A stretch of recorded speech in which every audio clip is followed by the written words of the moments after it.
মনোবিজ্ঞানীরা বলে নাম্বার 1, কেউ যদি তুচ্ছ বিষয়ে অনেক বেশি হাসে তাহলে সে ভিতর থেকে খুবই একা। নাম্বার 2, যদি কেউ অতিরিক্ত ঘুমায় তাহলে সে অসুখী। নাম্বার 3, যদি কেউ কম কথা বলে কিন্তু যতটুকু বলে খুব দ্রুত বলে তাহলে সে কোনো কিছু গোপন করছে। নাম্বার 4, কি যে কাঁদতে পারে না সে দুর্বল প্রকৃতির মানুষ।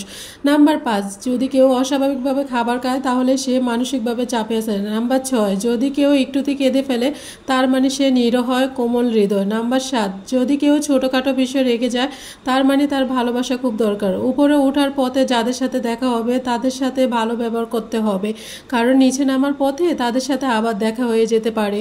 কিছু ভুল যদি আপনাকে শিখতে সাহায্য করে তবে কিছু আঘাত অবশ্যই আপনাকে বদলাতে বাধ্য করে। একটা মানুষ তখনই খুব একা থাকতে পছন্দ করে যখন সে দেখে তার সরলতার সুযোগ নিয়ে সবাই তাকে ঠকায়। কাউকে বিশ্বাস করার আগে 10 বার ভাবেন, কারণ নিজের দাঁতকে কিন্তু জিভাকে কামড় দেয়। যখন আপনি খুব কঠিন সময় পার করছেন আর ভাবছেন রব কেন আপনাকে সাহায্য করছে না, তখন মনে রাখবেন পরীক্ষার সময় শিক্ষক কিন্তু নীরব থাকে। যে আগুন লাগায় সে জানে না কার মুখে আগুন লাগলো, কতটুকু পড়লো। বর্তমান সমাজে যারা কাছ থেকে মানুষ তারাই শুধু আপনাকে সুখের সময়টা কাছে রাখবে, চিনে রাখুন, না হলে পস্কাবেন। যে যত্ন করতে জানে সে পায়ে জুতাটা খুব যত্ন করে রাখতে পারে, যে জানে না সে তার হীরের আংটিটাও হারিয়ে ফেলে। গাধাদের ভুল দরিদ্রদের দিতে যাবেন না, কারণ আপনাকে ঘৃণা করবে। বুদ্ধিমানদের ভুল দেখিয়ে আজ হয়তো সময়টা খারাপ যাচ্ছে কিন্তু সারাটা জীবন যাবে না। তবে আজ যাদের চিনে নিলাম তাদের সারা জীবন আমার মনে থাকবে। অতিরিক্ত আপন হতে যাবেন, দুঃখ ছাড়া কিছুই পাবেন না জীবনে। রব সবাইকে সব কিছু দেয় না, হয় কাউকে দিয়ে পরীক্ষা ফেলে, না কাউকে না দিয়ে ধৈর্যের পরীক্ষা ফেলে। জোর করে কোনো কিছু পাওয়া যায় না, ভাগ্যে থাকলে কেউ কেড়েও নিতে পারে না। দেখতে সুন্দর অনেক পাওয়া যায় কিন্তু যাদের মনটা সুন্দর তাদের কেবল শুধু খালি ভাগ্য করেই পাওয়া যায়। যে তোমাকে অবহেলা করবে ধন্যবাদ দিয়ে তাকে দূরে সরে যাও, কারণ তার অবহেলার কারণে হয়তো তোমার জীবনে হয়তো অনেক উন্নতি হবে। অবহেলা থেকে মানুষ অনেক কিছু শিখতে পারে। অবহেলা মানুষকে জ্ঞান শক্তি বৃদ্ধি করে। অবহেলা মানুষকে ঘুমন্ত মস্তিষ্ক জাগ্রত করে দেয়।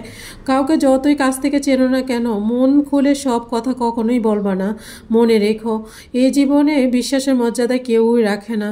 জীবনে যদি বারবার পড়ে যাও তবে পথটাকে বদলাও, স্বপ্নটাকে নয়, কারণ একটা গাছ পাতা বদলায়, জায়গাটা না। কথা বলতেও যতটুকু যোগ্যতা লাগে নীরবতা অবলম্বন করার জন্য তার চেয়ে অনেক বেশি যোগ্যতা লাগে। কাঁটা দেখে বাঁচার জন্য যেমন পায়ে জুতা পরা উচিত, সারা পৃথিবীর কার্পেট বিছানো দরকার নেই, ঠিক তেমন যদি তুমি শান্তি চাও তাহলে নিজেকে বদলানোর চেষ্টা করা উচিত, অপরকে নয়।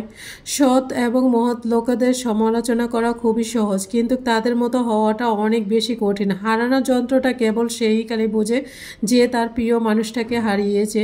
মানুষগুলো কেমন জানি হয়ে গেছে, কেউ প্রয়োজন ছাড়া খোঁজও নেয় না। আমরা সবসময় মনে করি আমাদের স্মৃতিশক্তি খুবই দুর্বল, কিন্তু আমরা যখন কাউকে বলতে চেষ্টা করি ঠিক তখনই বুঝতে পারি যে আমাদের স্মৃতিশক্তি কতটা শক্তিশালী। আপনার বউ চাকরি করুক বা নাই করুক, প্রতি মাসে তার হাতে কিছু টাকা দিয়ে বলবেন এই টাকাটা তোমার ইচ্ছে মতো খরচ করেন। বিশ্বাস করেন সে একটা টাকাও খরচ করবে না।